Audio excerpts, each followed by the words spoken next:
Welcome to the Stronger Than Steel podcast with your host, Austin Davidson and Jon Kier, talking Steelers all the time.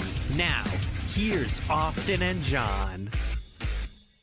Hello, and welcome back to the Stronger Than Steel podcast. My name is Jon Kier, and joining me as always is my co-host, Austin Davidson. Heyo. It is Season 3, Episode 4. We got a lot to get to today, Austin. It is March 25th. How have you been, friend? I've been good. How about you? I'm hanging in there. There's been a lot of crazy NFL news, and the Steelers have made some splashes in free agency for a change. Let's jump right into it, Austin. Before we get to the signings, the Steelers cut 3 players on March 14th. They were cornerback William Gay and safeties Mike Mitchell and Robert Golden. The Gay and Mitchell releases were kind of expected. The Golden one was not. Did you have any thoughts on those? The Golden one really caught me by surprise. Yeah, the Golden one, I thought it was a key special teamer. I thought that was weird, too.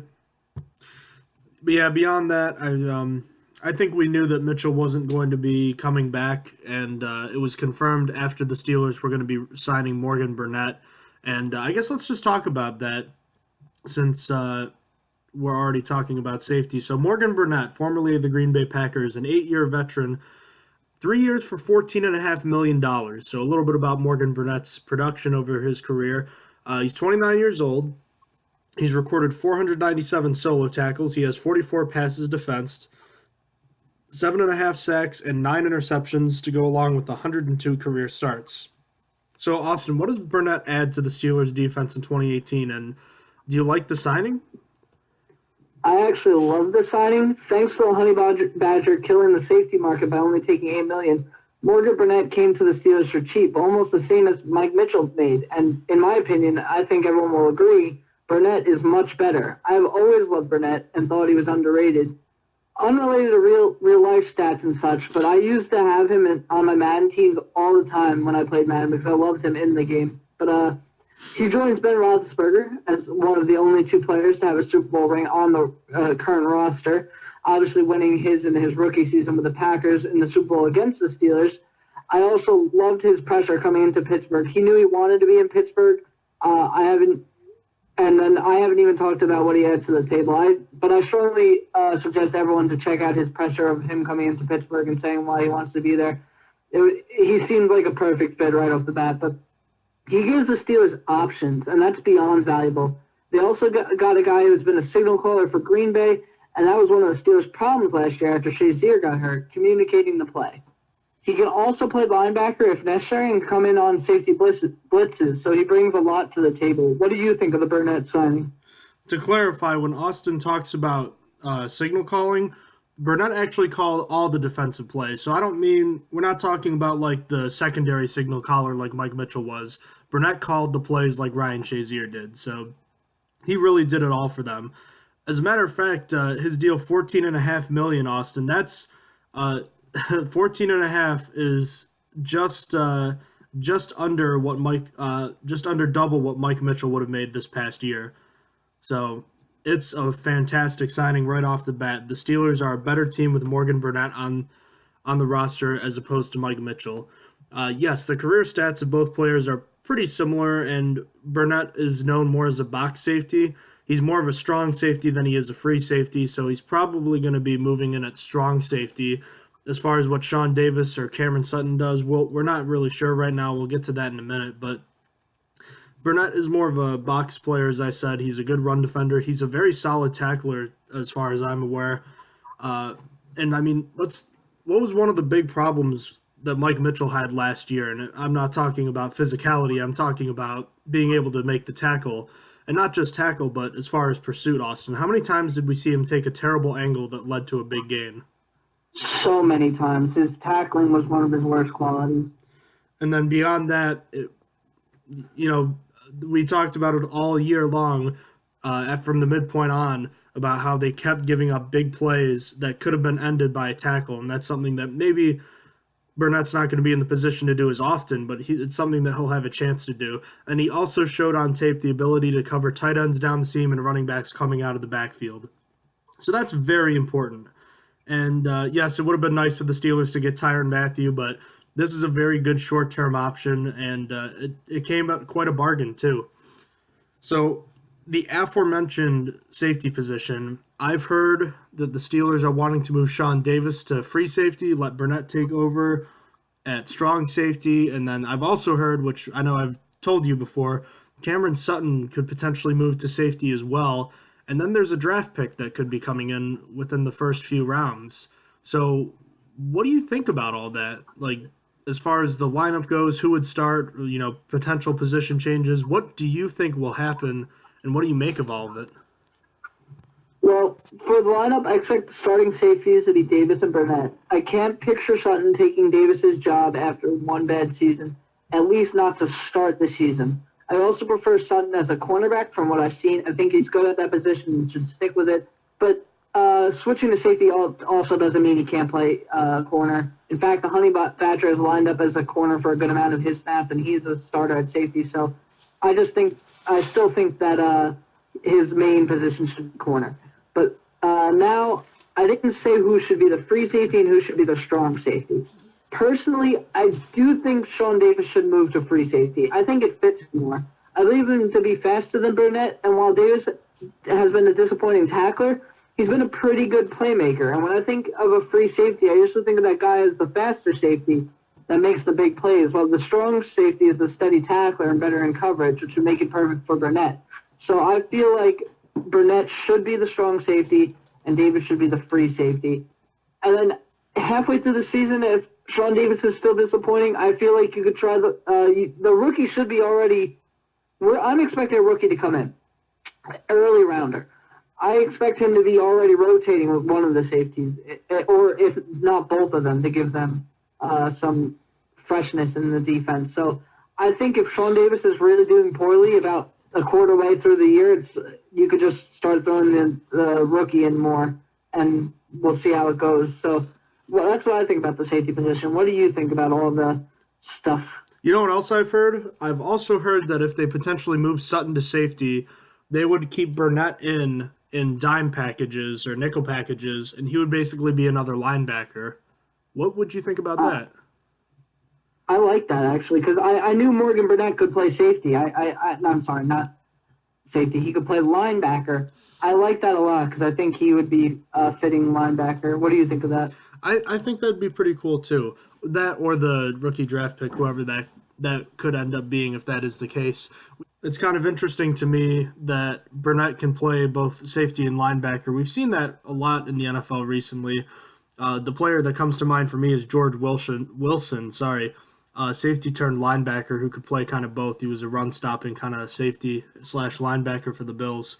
So I like having that kind of versatility, and I think that's what the Steelers are going for with Burnett. I still think Burnett and Davis should be the starters, but either a draft pick or perhaps Cameron Sutton could be in to replace Davis should he not play well.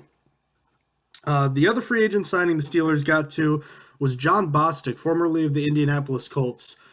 Bostick, who's a 26-year-old, was a former second-round pick in 2013, but has bounced around the league a lot in his brief career.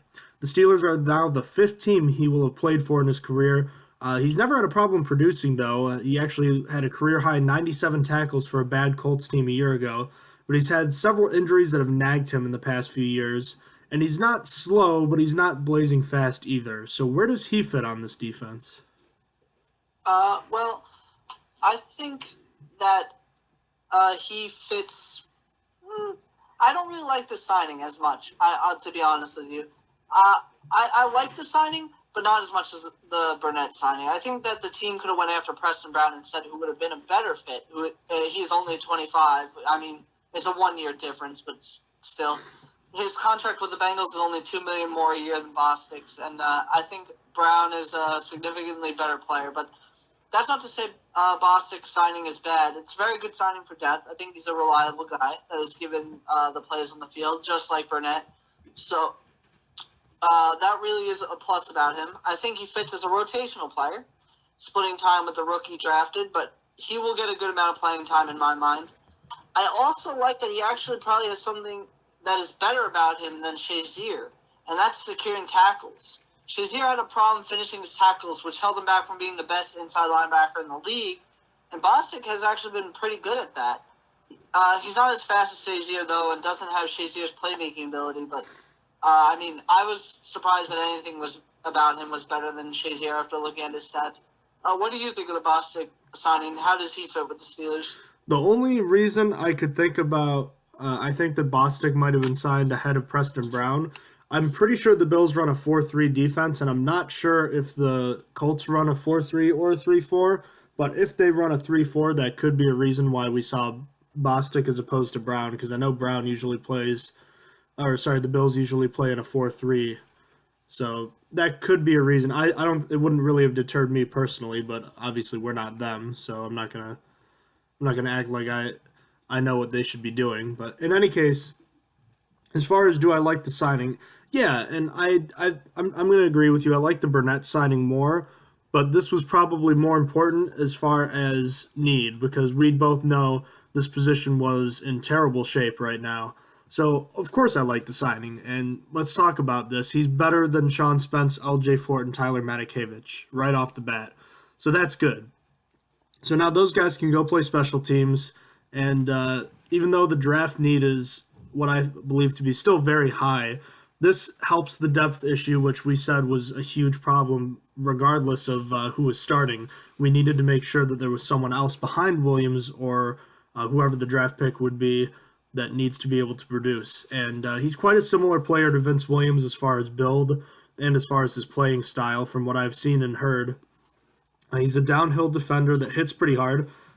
He's pretty fast too, and like I said, he's not super fast, but there was a specific play I remember from last year that I saw where he stopped Martavis Bryant on an end around for a loss of 8 yards. And again, he does have an injury history, but I think you might actually make an argument that Bostick could be better than Vince Williams as far as athleticism goes. But because Williams is familiar with this defense, that should keep him ahead on the depth chart. I still think it's a really good signing, and the Steelers are going to address this position early in the draft because they need more of a playmaker than a kind of downhill run stopper. But it was a good start, and it was something they needed to do. So, I mean, we just talked about the draft a little bit as far as the plan goes. I'm going to be honest with you. I still think the plan is to go inside linebacker and safety in the draft in the first 2 rounds. Is there any reason these signings would have changed that? I agree with you fully. I think it affects it, these offseason additions. I think that the Steelers will take a safety in either the first or second round because they still need a safety if Sean Davis doesn't recover from his sophomore slump. And it's still a position of need in my mind for depth purposes too, as well as Morgan Burnett is not a long-term option. He's up there in age. I believe he's 29. Is that correct? Yeah, it's he's basically probably the oldest you would have seen a signing from that position. Yeah, so he's 29 and he can't last that much longer. I mean, he's on a 3-year deal now, but that's not optimal. It's not going to stay, even though I like him right now. But so they need to bring in a safety, and then. But, I mean, they could theoretically reach draft a safety in the 3rd round if there's an edge they really like in the 2nd, but I doubt it. I think that's, like, the only change. For inside linebacker, it definitely doesn't change anything. And one will be drafted in the 1st or 2nd round without a doubt in my mind. I am booking it now that there will be an inside linebacker in the 1st or 2nd round. All right, so in an ideal world, how much are these guys playing next season? Like percentage-wise, or like? Yeah, let's say like percentage-wise, is Burnett 90% of the snaps, is Bostick 50%? Like I don't know, like just something My guess with Bostick is going to be 45% of the snaps. I feel like by the end of the season, a new inside linebacker rookie is going to take over. For Morgan Burnett, I think he's going to be more at 85 or 80, and mostly because I think he might be used, as you said, as a linebacker more when another safety is going to come on, but he's still going to be on the field. So, I mean, snaps at safety percentage-wise might be like 70%. What do you think? Yeah, I'm in agreement with you. Burnett's a guy that just doesn't come off the field. At least he didn't in Green Bay minus injuries. I'd want to see him on the field a lot, and I think 85 to 90% of the total snaps barring injury would be what you'd want, because we're expecting him to be a starter, and that's good. You want that. Bostick, I'm going to guess around 50% as well, 50 to 70, or not 70, 40 to 60 is where I'll go. I think he'll be on a rotational basis with Vince Williams alongside the starting draft pick. I think that Bostick could help spell Williams and they could both stay fresh. Because I just see them as being too similar to not start together, because it's not as bad as Timmons and Vince Williams together, but it's still not ideal. I'll put it that way. So I think that if Bostick is playing around that percentage, that means he's in a rotational status with Vince Williams, and I think that's what you want.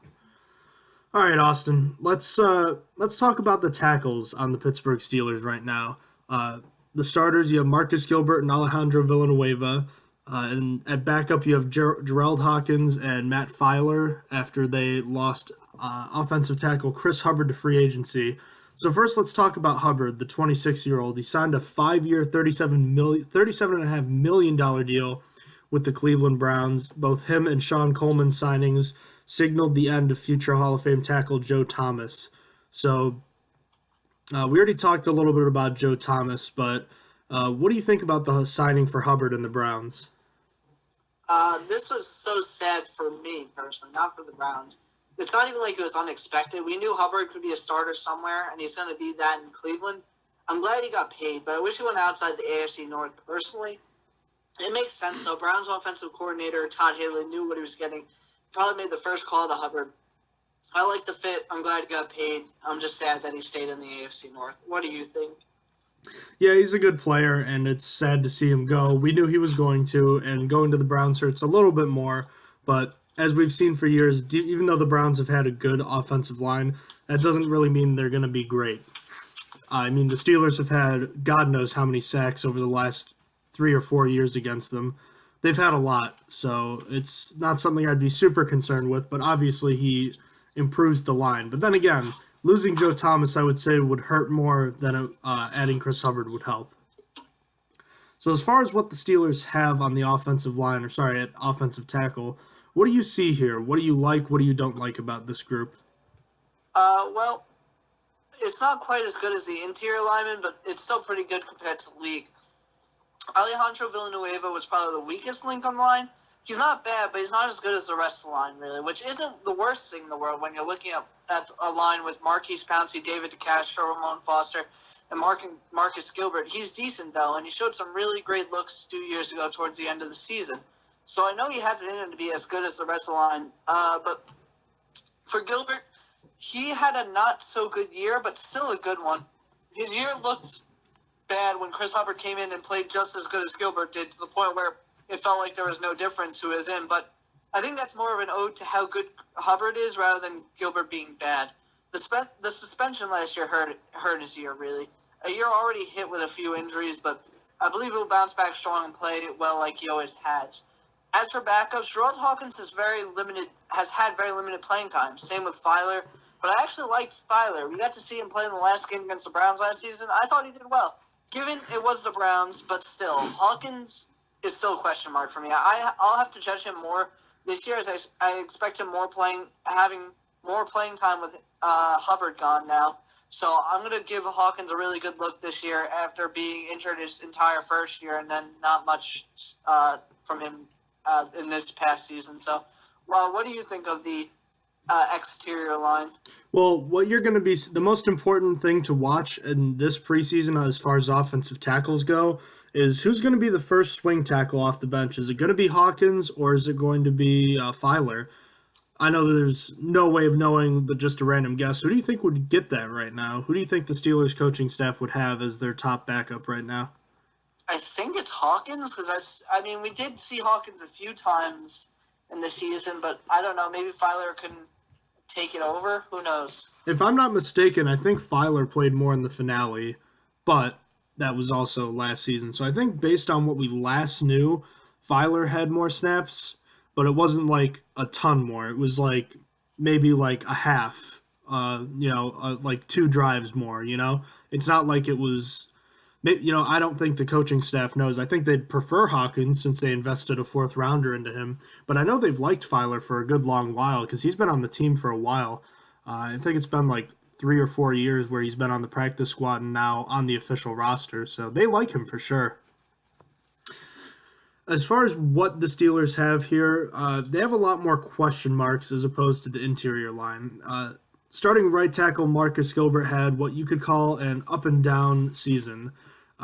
He grew from an average tackle out of Florida during his career, and he really went from kind of a question mark early on in his career to not a superstar player, but one that the fans felt like was kind of deserving of all pro honors in 2015 and 2016. This year he struggled a lot more. Not necessarily due to play performance, it had more to do with injuries and suspensions. He had 2 hamstring injuries and a suspension before suffering a concussion in the Steelers' final game, a playoff defeat to the Jaguars. A return to his former level is possible, but honestly unknown at this point.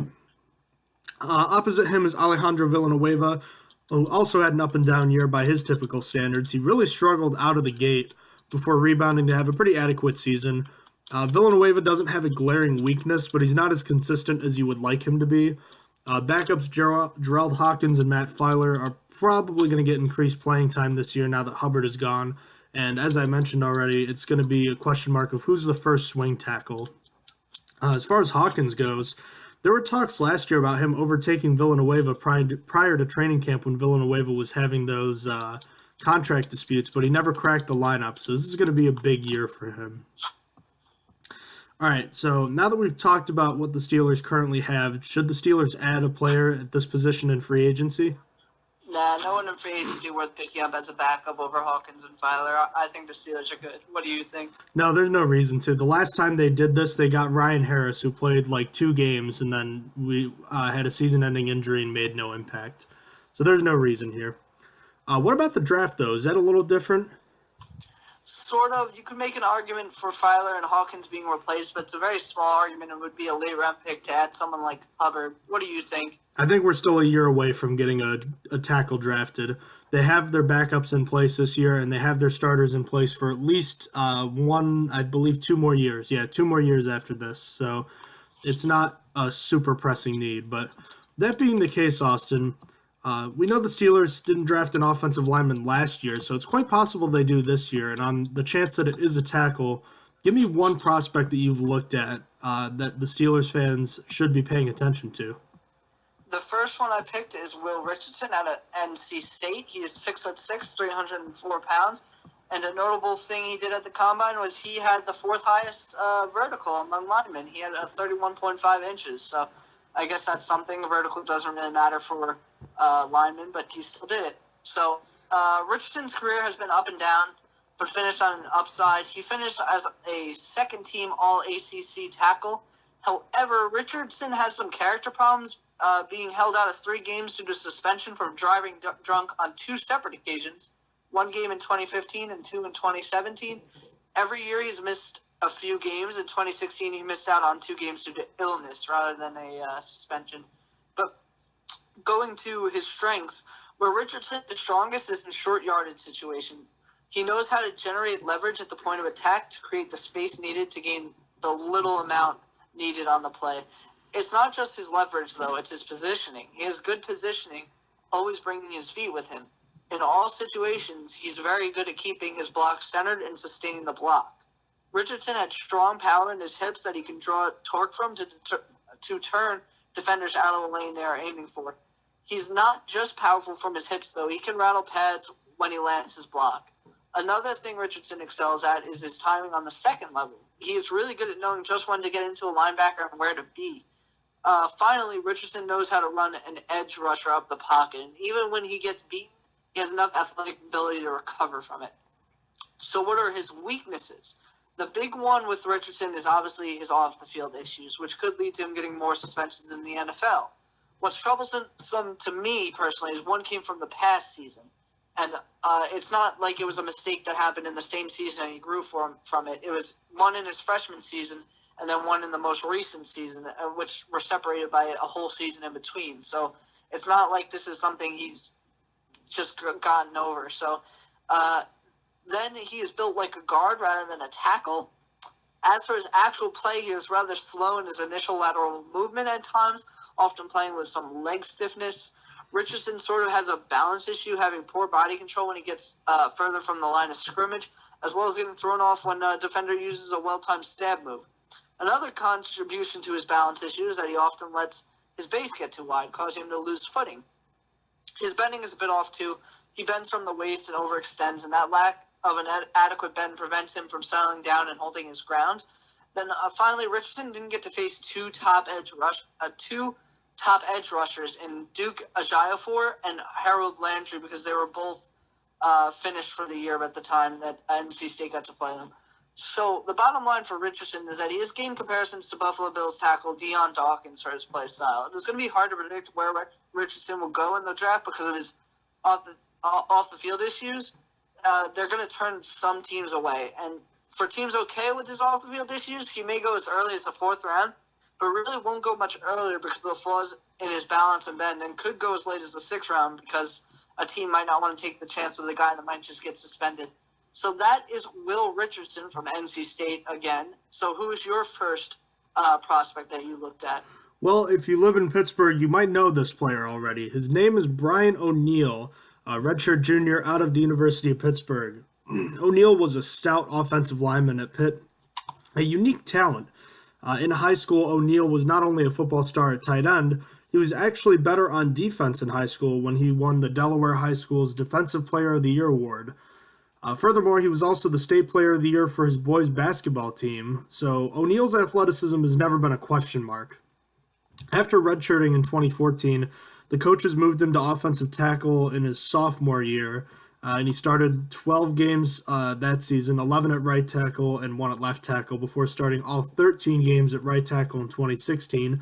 His play that year earned him all ACC honors from league coaches, and injuries along the offensive line forced him to move to left tackle this past year, where he also shined, starting in all 12 games and earning first-team all ACC honors. So he's got a proven track record at the collegiate level. Another interesting thing about ONeill, he's a unique weapon with his athleticism. He actually scored 2 touchdowns in his career at Pittsburgh, one on a lateral and another on an end around. In Austin, just for kicks and giggles, I actually saw the first touchdown he ever scored. It was the homecoming game in 2016 against Georgia Tech. And I can tell you he can move pretty quickly too. So that's something to look out for with trick plays if you have ONeill on your team. As far as strengths, besides the athleticism, I'll build on that right now. That's a huge plus here. It's rare for someone at his position. He combines his speed with good technique while moving laterally along the line, making him an option to pull effectively from the tackle position, which isn't something you see all the time on both runs and screen passes. He usually plays square to the defender across from him and is pretty good at keeping his block centered so the defender doesn't get inside or outside of him. He accelerates quickly into his block, and he drives through his blocks consistently, allowing him to stick to them. He fires out of his stance fast, especially in pass protection, and he has quick feet and great reaction to speed rushers. His rare athleticism gives him the chance to catch up if he's fallen behind to a rusher that's gotten around his edge. He's also shown good instincts when facing stunts and twists along the defensive line. He's not usually caught out of position. Like I said, when he is, he has the speed to make up for it.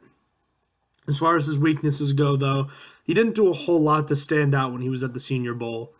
He lacks core strength, and that really hurts his technique, causing him to lean forward too often, making it easy to pull him forward.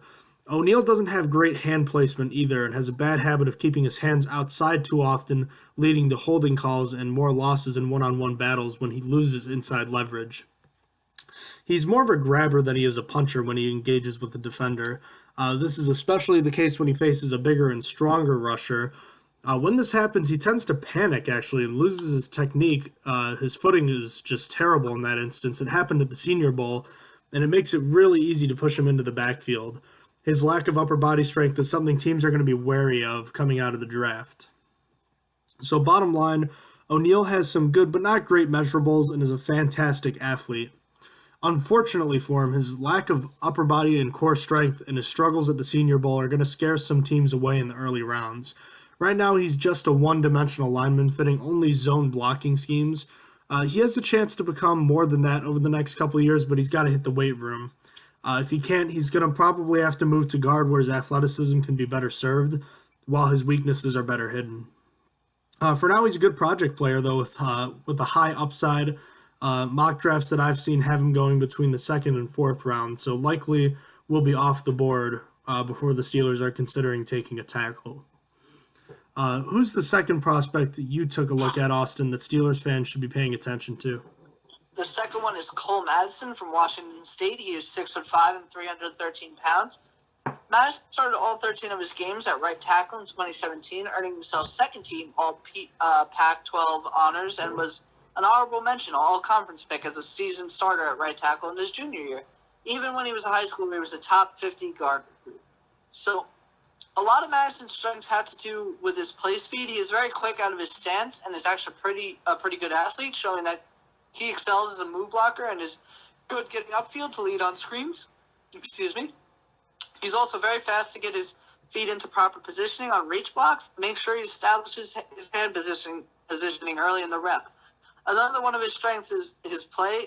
In his plays, he doesn't give up easy. He won't stop working to get block sealed or turn out on a I apologize. He won't get turned out on a run play and refuses to give away his edge at the top of the rush, using his feet to help ride set edge rushers around the pocket. Then finally, he makes locking his arms and extending it a priority early in the rep. So what is his weaknesses? To go along with his speed, he mostly benefits from up-tempo pace and quick passing downs. Not that he's awful on normal downs, but he really seems to only excel in quick situations. That can be contributed to his play strength just being average. He definitely cannot just win on strength alone. It has to win with technique and positioning instead. On passing downs, he often puts too much weight on his backside, and that causes him to get rolled back into the pocket by speed and power rushers. Probably his biggest concern is his arm length, though. He has very short arms for the average NFL tackle, and his lack of length all around and lack of anchor will be concerning for offensive line coaches. But Madison goes into a panic and starts grabbing when his initial punch timing goes awry. And then finally, he needs to maintain his knee bend more. He gets too straight-legged at contact, which causes him to be bounced around.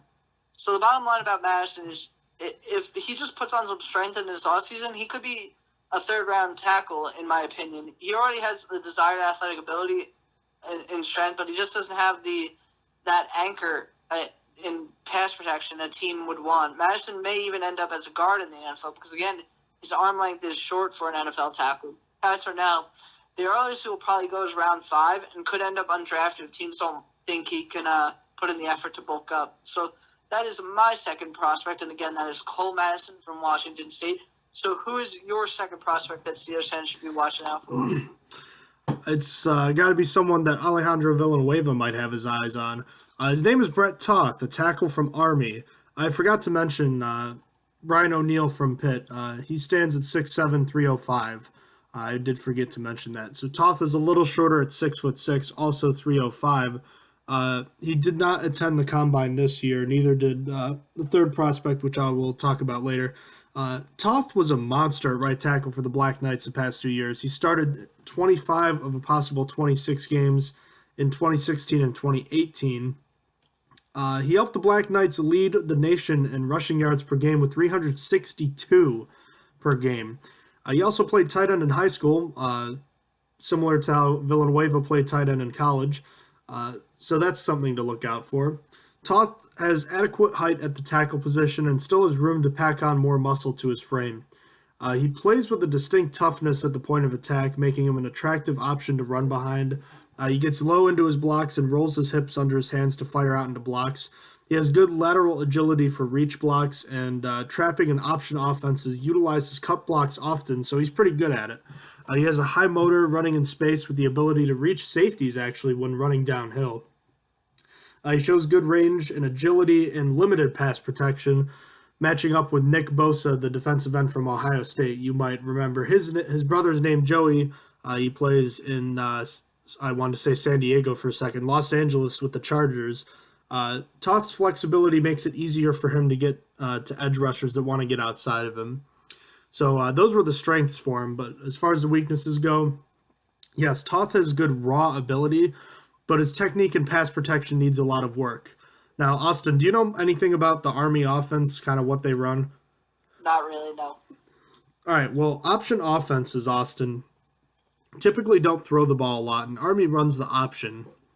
And because of that, Toth rarely had to pass protect, and that's not even mentioning NFL pass plays.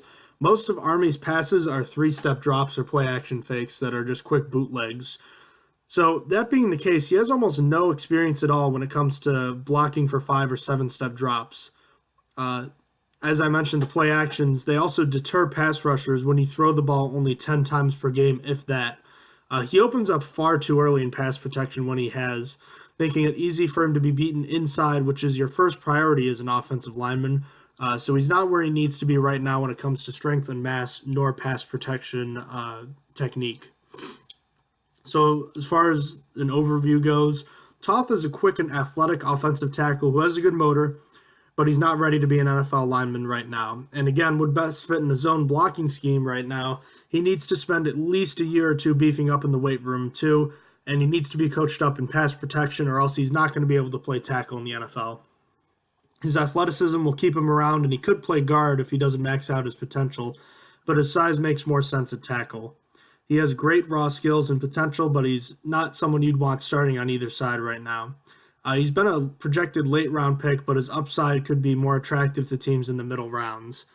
So, Austin, who is your last prospect that you took a look at? My last prospect is Rick Leonard from Florida State. He is 6'7", 306 pounds. One of his notable, in high school, Leonard was a 4-star recruit and won, get this, Defensive Player of the Year for the state of Maryland. In his college career, he was a reserve defensive end in both the 2014 and 2015 season, but following the 2015 season, he was asked to move to tackle in 2016, where he played 6 games at right tackle. Then in 2017, he took on the team's starting job completely, playing for all 13 games of the season. Leonard has a lot of upside. He's only been playing the position for 2 years, but he has an advantage as he knows what he's up against, since he used to be a defensive lineman himself. He shows speed when both coming out of his stance into pass sets, and also to meet speed along the edge. He always uses a direct path in his pass punch and always puts some heft into it. He uses his hands on the inside with solid placement and has the inner arm strength to punch and extend against incoming danger. Leonard knows how to use his feet as he uses choppy settle steps to get into his targets as a run blocker, and has the ability to get to the second-level targets. Finally, he has really good athletic ability that can be worked with by a coaching staff. So what's bad about him is while he has inner arm strength to punch and extend, the 19 reps on the bench press at the combine worries me. That was really weak for an offensive lineman. It could have just been a folly, but that's not that strong. Leonard is another lineman with balance issues. He's constantly on skates from his base, being inconsistent. He just simply lacks body control, really, falling off run blocks in space and can't bend effectively to create leverage as a run blocker. Also, as a run blocker, he struggled to redirect and catch inside moves, and he spends a majority of his run blocking playing too far over his feet. Then, for pass sets, he lacked patience and, again, balance. Finally, he has to rely on hand strength and sheer will to sustain blocks, which will not work in the NFL. So, Leonard is still learning the position. He, therefore, is a project player. He has a decent amount of athleticism, though, that could be worked with, but more than likely he will spending most of the time in the NFL in the practice squad where he can develop. That being said, it would be hard for me to project him going any higher than the 7th round. More than likely he will end up an undrafted free agent that a team will pick up for his upside and potentially try and work with him. So who's your final prospect that Steeler Nation should be looking at? It's Gregg, tackle from the small school Wagner. He's also tall, 6'7", again, at 305 pounds. That's consistency right there. He played 2 years of basketball for Wagner before deciding he wanted to give football a try because he wasn't playing a ton on the basketball team. His frame and natural athleticism piqued the interest of the coaches, so they placed him at right tackle in 2016, and he remained there for the rest of both that season in 2016 and also in 2017. He started infrequently for his basketball team as well, 22 starts and 104 career games at center. So as far as the positives for Sedna, it goes without saying, but he's athletic. He has long limbs and has room to grow into his body even more.